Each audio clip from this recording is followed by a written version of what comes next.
Paz e bem, bem-vindo ao nosso canal, Padre Alisson Parro. Todos os finais de semana nós propomos aqui por meio do nosso canal uma singela reflexão sobre o Evangelho do domingo. Às vezes fazemos alguns acenos às leituras, às demais leituras, para ajudar as pessoas nesse processo de descoberta ou redescoberta da beleza da Sagrada Escritura. Talvez seja até um jargão aqui no nosso canal. Eu sempre digo que a Bíblia é para todos. A sua linguagem precisa ser decifrada para que possamos evitar certas interpretações fundamentalistas que traem na realidade o texto.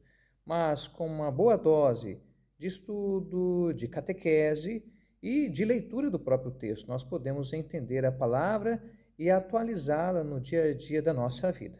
Então, fique até o final dessa reflexão. Se você conseguir ver agora, ok. Você pode depois retomar, entrar novamente no canal. Pode também compartilhar com as pessoas da sua comunidade. O nosso canal tem crescido de maneira consistente, ou com seus amigos e familiares. Vamos fazer desse canal um verdadeiro instrumento de evangelização para os católicos e demais cristãos que desejam entender o nosso modo de interpretar a Sagrada Escritura. Neste domingo nós celebraremos a solenidade de Cristo, Senhor e Rei do Universo. É o último domingo do ano litúrgico, ou seja, seria o 34º domingo do tempo comum.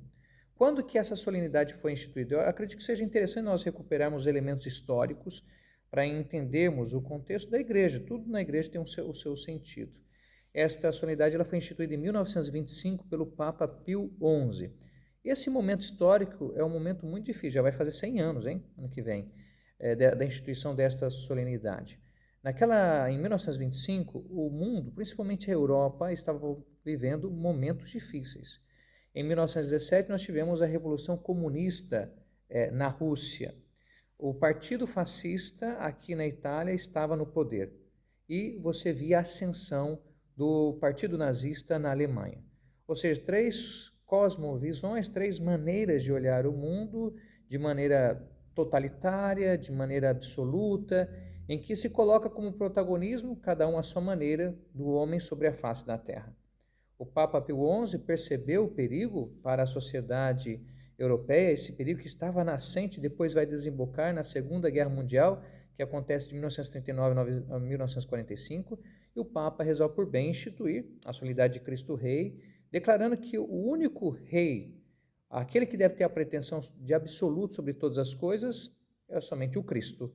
Qualquer regime político, não importa o seu espectro ideológico, ele deve ser limitado e não deve ter a pretensão de absoluto. Vocês sabem já o que aconteceu na história, o Papa não foi escutado, infelizmente esses regimes provocaram a Segunda Guerra Mundial. Então isso sempre é um perigo para nós, parece que o mundo também retoma em certa medida alguns discursos nesse sentido, então nós como cristãos devemos estar atentos que o único rei da nossa vida, o único rei do mundo é Jesus Cristo. Mas que tipo de realeza é essa? Nós podemos dizer, a realeza aqui, quando o Papa ele proclama essa solenidade, ele não quer dizer que é uma realeza ao modo de política ou desses grandes impérios, desses grandes regimes políticos. Porque Jesus, inclusive no relato de Mateus e de Lucas, ele rejeitou esse tipo de realeza. O próprio Satanás, em Mateus capítulo 4, propôs a Jesus, se ele prostrasse diante do próprio Satanás, ele daria todos os reinos deste mundo. Jesus rejeitou isso, dizendo que não tentará o Senhor teu Deus. A realeza, então, de Cristo não é o tipo de realeza que muitos cristãos, ao longo da história, pensaram ou continuam a pensar. É sempre uma tentação identificar o reino de Cristo com determinada pessoa, com determinado sistema político, usurpando certas questões da palavra de Deus. Por isso nós estamos aqui para nos aprofundarmos e não cairmos nessa dimensão. O texto hoje é de João capítulo 18, de 33b a 37. O corte litúrgico retira alguns versículos que eu considero importantes. Esse tema eu sempre gosto de falar porque é o lema da minha ordenação sacerdotal. O meu lema é para dar testemunho da verdade. Veremos que isso aparece no Evangelho de hoje. Vamos olhar então versículos por versículos, que eu acredito que aí vai ficar mais fácil para você entender. Você também pode, já dei esse conselho que é no meu canal, se você quiser entender os outros evangelhos que nós já fizemos a reflexão, você pode acessar a página, pegue sempre o caderno, anote aquilo que eu disse, ou o evangelho, sempre eu coloco aqui embaixo, na descrição, para você ler. Também você pode ler esse evangelho, anotar o que mais lhe chamou a atenção. Com esse caderno você vai escrever, você vai desenvolver uma sabedoria também. Fica a dica aí de alguém que já deu aula há um certo tempo de Sagrada Escritura e está agora fazendo o doutorado na área. Ok, vamos então entender o contexto do evangelho de hoje. Nós escutávamos Marcos e hoje nós iremos escutar um trecho do evangelho de João. Aí você pode perguntar para mim, mas padre, a gente não estava escutando Marcos, não teria mais sentido escutar Marcos neste domingo? É claro que o evangelho de João foi escrito por causa da temática da realeza de Cristo, bem como as demais leituras. Isso não traz nada o sentido do ano litúrgico. Pelo contrário, vem coroá-lo com a belíssima teologia do Evangelho de João. Em muitas solenidades, nós, apesar de estarmos no ano B, dedicado a Marcos, ano C, dedicado a Lucas, nós escutamos o Evangelho de João. Isso acontece, inclusive, no período da Páscoa. Vamos lá ler, então, o texto. Veja que no versículo, Jesus está aqui, Jesus é levado ao pretório, junto a Pilatos. Pilatos é o representante romano na Judéia. Ali onde é a Judéia não existe mais os reis vassalos, como você tem na Galileia, com Herodes Antipas.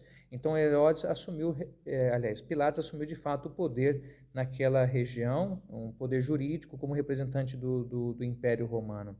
E então nós temos dentro do Evangelho de João o processo contra Jesus, que é colocado o processo do Sinédrio, que não é descrito como nos outros demais evangelhos, se você comparar. Na realidade, João não dá tanta ênfase nisso. João vai dar mais ênfase nesse período em que Jesus está, nesse momento que Jesus está diante de Pilatos. Então, Jesus é entregue pelas autoridades judaicas a Pilatos, exigindo que Pilatos condene Jesus à morte por cruz, porque essa morte por cruz é um direito reservado ao poder romano, não é? Pelo menos o que nós sabemos até o momento. E então, mas para condenar Jesus à cruz tem que ter um motivo, e aí nós estamos diante de uma espécie de um processo de Jesus diante de Pilatos. Pilatos vai assumir aqui a função de juiz, como responsável pelo Império Romano naquela ocasião, mas nós veremos que aos poucos, dentro do Evangelho de hoje, é Jesus que assume a função de juiz. É Jesus que é soberano na maneira de dialogar com Pilatos. O processo romano, na época, jurídico, pelo menos formal, justo, ele deveria ser feito de maneira pública e sempre deveria garantir um direito de resposta ao acusado. O nosso direito, inclusive, vem do Império Romano. Algumas questões que nós não temos a questão pública no primeiro momento, então João está trabalhando um pouco com a teologia, ele está fazendo teologia, e aí nós vemos o primeiro interrogatório que nós temos, nós, leitores, acesso à fala de Jesus e de Pilatos um diante do outro.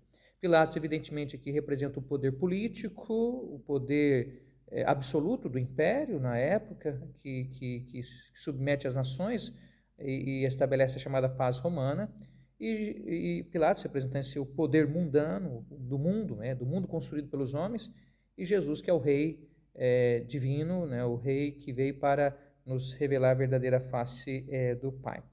O Evangelho já começa assim, Pilatos chamou Jesus e perguntou-lhe, tu és o rei dos judeus? Essa é a primeira pergunta de Pilatos, o primeiro interrogatório que Pilatos faz então com Jesus. Quando se fala rei dos judeus, veja, dentro do Evangelho de João nós temos aqui um significado messiânico, não é um significado político no primeiro momento. Pode ser, como não pode ser. Havia várias concepções sobre o Messias na época. Quer dizer, você é o Messias dos judeus, aquele que é o ungido que eles esperam para manifestar a realeza de Deus? Pilatos não está nessa concepção messiânica. Do lado das autoridades judaicas, sim, mas Pilatos está se perguntando mais essa questão política, rei dos judeus no sentido político. E veja que a resposta de Jesus não é uma resposta, é uma contra-pergunta, quando ele diz no versículo 34, estás dizendo isto por ti mesmo ou outros te disseram isto de mim? Ou seja, veja que Jesus aqui assume uma função de juiz. Na verdade, Pilatos é o juiz que está julgando, mas agora é Jesus que inverte o processo. Jesus é soberano aqui no Evangelho de João. É como se Jesus estivesse colocando agora aquele que é o juiz contra a própria parede. É interessante que Jesus assume a iniciativa e se torna o verdadeiro interrogador.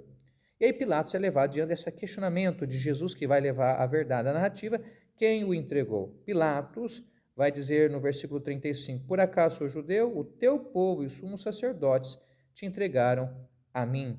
Ou seja, é um juiz que ignora os fatos, que não sabe exatamente o que significa o fato de ser o rei dos judeus. É um juiz um pouco confuso. A imagem de Pilatos aqui na narrativa é um pouco confusa. Tudo isso para nós chegarmos o quê? A duas definições sobre a realeza de Jesus. Nós temos a primeira definição, que podemos dizer a definição negativa dessa realeza. No versículo 35, veja que quando fala o povo, pode falar os anciãos, os membros do sinédrio e os sacerdotes.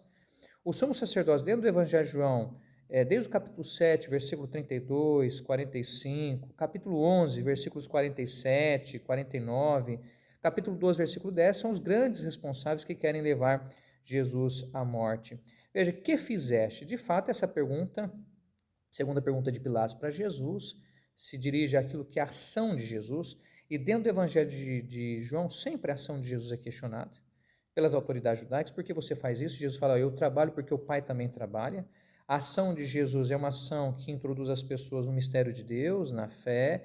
Jesus é o verdadeiro revelador, porque desde o prólogo nós vemos isso. Então, no fundo, o julgamento de Jesus é por aquilo que ele fez. Tanto é que essa temática já está presente no Evangelho de João muito antes. E aí nós chegamos no versículo 36 do Evangelho de hoje, em que nós vemos que a realeza de Jesus é uma realeza que está ligada ao que? À revelação, como aquele que revela a verdadeira face do Pai. Vai dizer no versículo 36, o meu reino não é deste mundo. Se o meu reino fosse deste mundo, os meus guardas lutariam para que eu não fosse entregue aos judeus, mas o meu reino não é daqui. Interessantíssima essa passagem, às vezes mal interpretada. Quando Jesus fala, o meu reino não é deste mundo, ele não está querendo dizer que ele não reina sobre o nosso mundo. O meu reino é deste mundo. Lá no grego tem uma preposição que chama ek, que significa origem. Ele está querendo, o meu reino é deste mundo no sentido que o meu reino não tem origem aqui, neste mundo. O que é a palavra mundo aqui no Evangelho de João? Mundo tem dois sentidos. Mundo no sentido da obra da criação. Tudo foi feito por meio do verbo. Isso aqui, esse mundo é positivo. A criação é positiva. Deus se revela por meio da criação. No caso, o segundo sentido de mundo é o mundo construído pelos homens, pelo pecado, pelas suas relações baseadas no egoísmo. Então, meu reino não é deste mundo, ou seja, meu reino não nasceu dessas relações egoístas, deste mundo de poder criado pelos homens. Qual que é a origem do reino de Jesus? Ou seja, dentro do Evangelho de João, nós veremos que o reino, a realeza de Jesus está ligado ao próprio Pai. Então, por isso que não é deste mundo, não é? Depois, se o meu reino fosse deste mundo, os meus guardas lutariam para que eu não fosse entregue aos judeus. É interessante, é verdade. Aqui nós temos uma dimensão seguinte. Jesus, ele mostra que ele é um rei diferente. Os reis deste mundo se baseiam o quê? Na violência e no poder. Na violência militar e no poder. Jesus não se vale disso. Vamos lembrar que em alguns episódios do Evangelho de João, quando Jesus fez a multiplicação dos pães em João capítulo 6, tentaram fazê-lo rei e Jesus não aceitou. Ele saiu, foi para a montanha. Jesus também, no relato da paixão, quando Pedro pegou a espada e cortou a orelha de Malco, Jesus falou, guarda a tua espada. Jesus então renuncia à violência. Jesus é um rei diferente, não é um rei ao modo dos imperadores romanos ou como Pilatos entendia. Jesus está querendo mostrar exatamente que a sua realeza, que o seu messianismo não é político, não é nacional, mas ligado à revelação. A realeza de Cristo se exerce sobre o mundo e no mundo. Quer dizer que não é daqui, não quer dizer que ele não reine sobre aqui. Porque Jesus, inclusive, ele está onde? Está nessa nossa realidade. O Evangelho é para essa realidade, para transformá-la. Só que a sua origem é uma origem transcendente. E depois nós veremos que a cruz de Jesus será seu trono. Tanto é que depois, no relato da paixão, todos os sinais ligados à realeza de Jesus aparecem. Jesus, no capítulo 19, versículo 2 e versículo 19, ele vai receber uma coroa de espinhos, que lembra a coroa dos reis, vai receber uma púrpura, vai receber o bastão, vai receber uma veste que é única. Então, toda a imagem aqui que está sendo construída no Evangelho de João é uma imagem de Jesus rei. Gente, vamos um pouquinho mais, porque hoje eu estou trabalhando mais o texto, eu acho que para você vai ser bom, fica aí depois gravado. No versículo 37, porque o Evangelho de João é desse jeito, o Evangelho é sim, mas é profundo. Pilatos disse a Jesus, então tu és rei? Jesus respondeu, a outra pergunta de Pilatos, a terceira, tu dizes, eu sou rei, eu nasci e vim ao mundo para isso, para dar testemunho da verdade. Todo aquele que é da verdade escuta a minha voz. Aqui está o centro do Evangelho de hoje, que inclusive eu lendo da minha ordenação. Na resposta de Jesus, Jesus confirma que ele é rei, mas veja que não é um rei deste mundo. É um rei de outra natureza, um reino que é um rei que tem a sua origem no próprio Pai, né? Na sua ligação com o Pai. Eu e o Pai somos um, eu faço aquilo que o Pai faz. Então, primeiro, que ele fala, eu nasci e vim ao mundo. O nascer e vir ao mundo quer dizer, eu nasci, é a questão do verbo. O verbo se fez carne e habitou entre nós. Nós não acreditamos num personagem, numa fantasia. É um personagem histórico, tem um rosto, tem uma história, viveu um determinado momento da história da humanidade. Só que vinha ao mundo, lembra lá o prólogo, né? O verbo se fez carne e habitou entre nós. Veio ao mundo por quê? Enviado pelo Pai. Então nós temos essa dimensão da missão de Jesus. E qual que é essa missão? Veja que a realeza de Jesus aqui está ligada à sua missão. Qual que é a missão de Jesus? Ele fala exatamente, para dar testemunho da verdade. A verdade está ligada ao ensinamento e aos atos de Jesus. Tanto é que é isso aqui que o sumo sacerdote questiona Jesus, lá no capítulo 18, versículo 19. O termo verdade aparece em João, eu sou o caminho, a verdade e a vida. Quando o verbo se fez carne, nós vimos a sua glória, nós recebemos a sua verdade. O que é dar o testemunho da verdade? O testemunho da verdade que dá o testemunho da fidelidade a Deus. Essa que é o significado da verdade. Jesus, na sua fidelidade ao Pai, ao fazer a vontade do Pai, e o encontro da humanidade, testemunha essa verdade, ou seja, a fidelidade de Deus Pai pela humanidade. Então, Jesus é a expressão máxima da fidelidade de Deus Pai pela humanidade. Tanto é que ele vai ser chamado do Amém, como Amém. Vocês podem ver na segunda leitura. Jesus é o Amém de Deus Pai para a humanidade. A palavra Amém vem de emet, emuná, que é verdade. O que quer dizer Amém? É estar na verdade, estar na fidelidade dessa relação com Deus. E aí Jesus então fala, eu sou rei por quê? Porque eu manifesto quem é Deus para a humanidade. E aí o finalzinho, todo aquele que é da verdade escuta a minha voz.